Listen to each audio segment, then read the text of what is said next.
Welcome back to another Crazy Horse Studios adventure. Today we're at the Chassahowitzka River in Homosassa, Florida.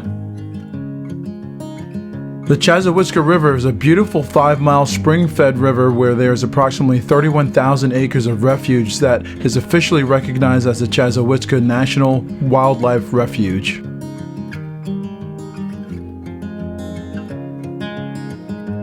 In case you were wondering or interested, the name Chassahowitzka is a Seminole Indian name which means land of hanging pumpkins, a reference to a wild variety of pumpkins that once grew along the banks. Today the river is affectionately known as the Chas. There's also an amazing campground along the Chas. The Chassahowitzka Campgrounds has a boat ramp where you can rent boats, kayaks, canoes, stand-up paddle boards, and john boats. This boat ramp serves basically as a central hub for all boating activity and traffic.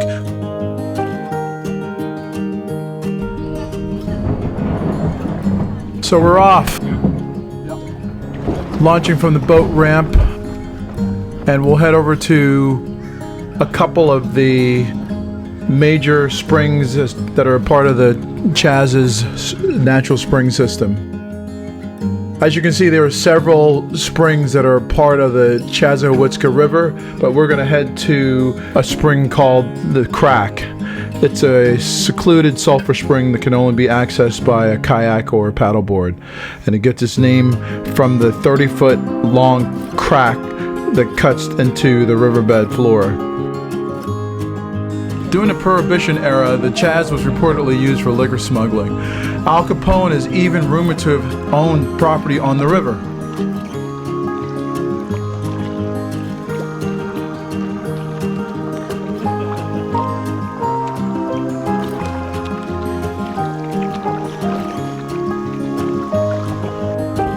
Here we arrive at the mouth of Baird Creek, leading to the entrance of the Crack.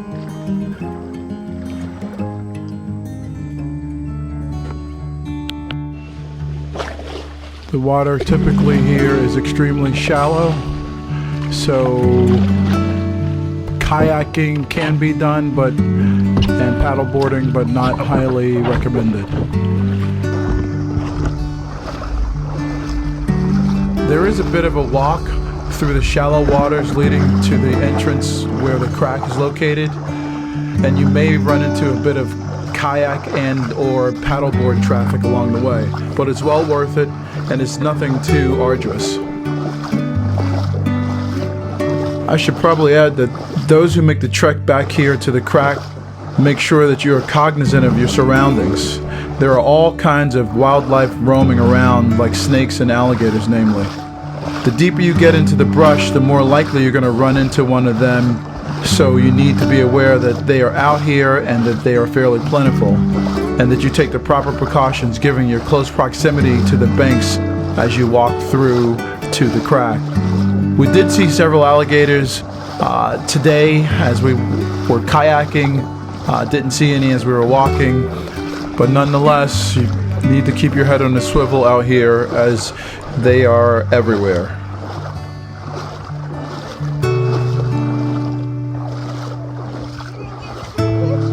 Oh, I missed it. You did. That's all right. Do over. We'll do it again. Yeah, we got other spots. We'll do it again. Technical difficulties back there. Uh-oh, you weren't floating away, were you? No. Okay. This is beautiful. Yeah, it's deep. I mean, that's a spring. You actually swim underneath and through it if you want. Oh, like a little cave. Not sure if you guys were able to hear that clearly, but there is a small underwater cave that you can swim through that's part of this spring.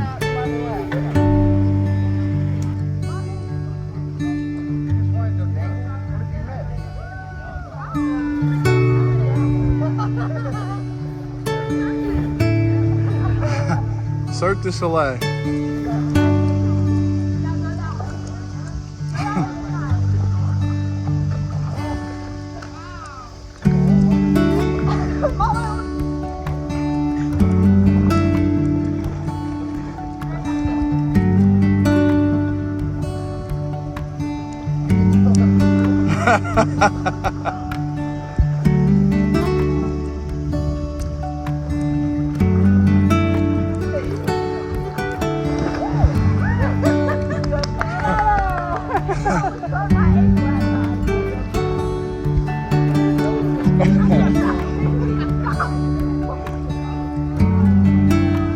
Next, we'll head over to Seven Sisters Spring, which is approximately a 1.5 mile paddle.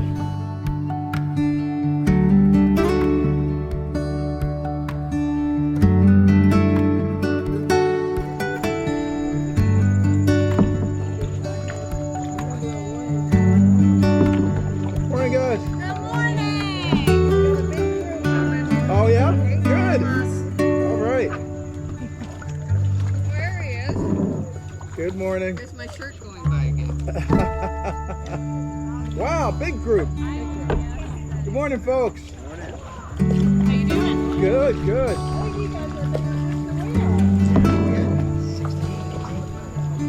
Excellent. Have fun. Good morning.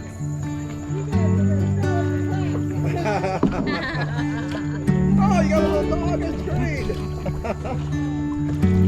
Have fun, guys. Good morning. Good morning. How are you? Beautiful day today, even with a little drizzle here and there. It's great.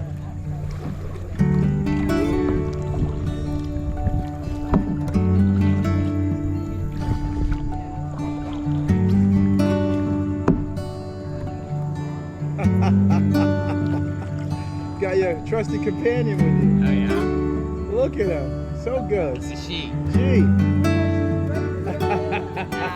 Ready? Depending on what time of day you come out here, the peace and tranquility is unmatched. The natural beauty paired with the 72-degree crystal clear springs are about as good as it gets.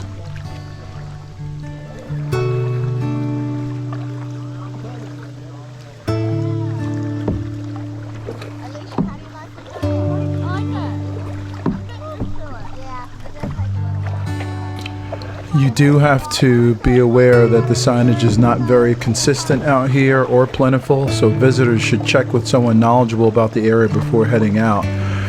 There are not many signs, if any, for the various springs. However, the campground does supply maps that you can utilize, but the maps are not waterproof, so as your kayaking day goes on, the maps may become less and less readable.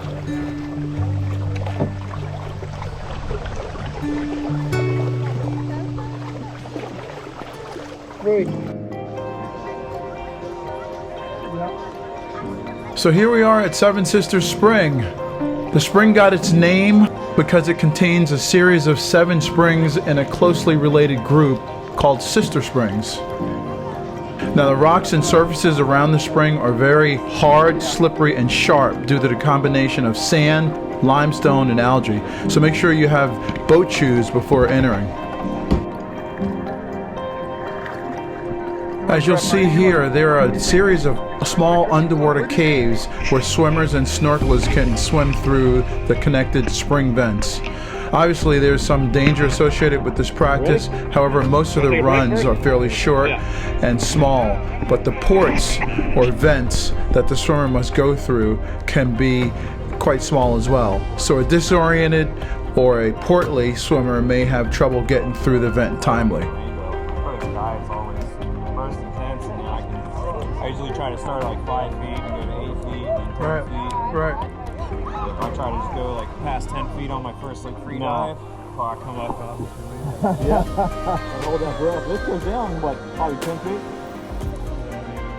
at the very bottom. Here we're gathering around one of the underwater caves as JR prepares himself before going under to record some footage for us. Free diving. I have no desire to learn that. Free diving. I like my air too much.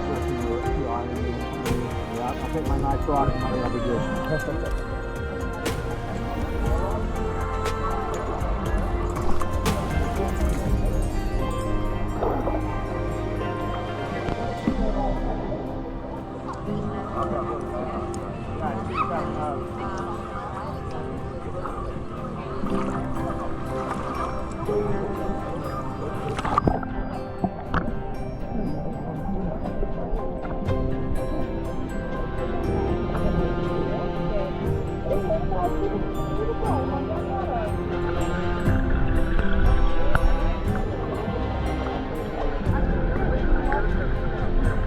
Hard from up here. Are you gonna go in there?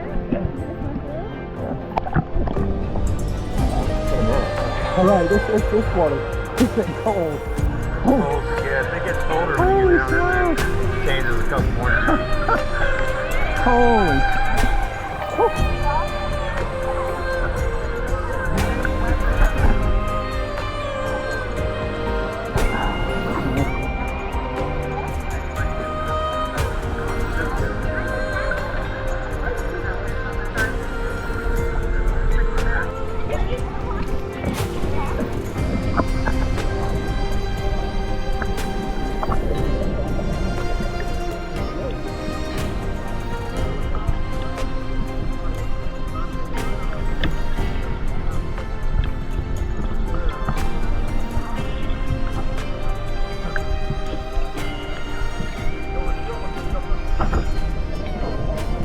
It is. It is.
Alright, I'm going to swim back through one more time with this one and then I'll do that one.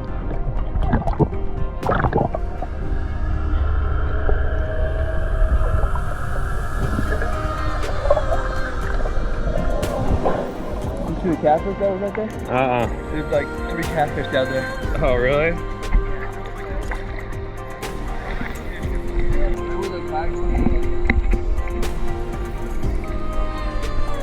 Alright.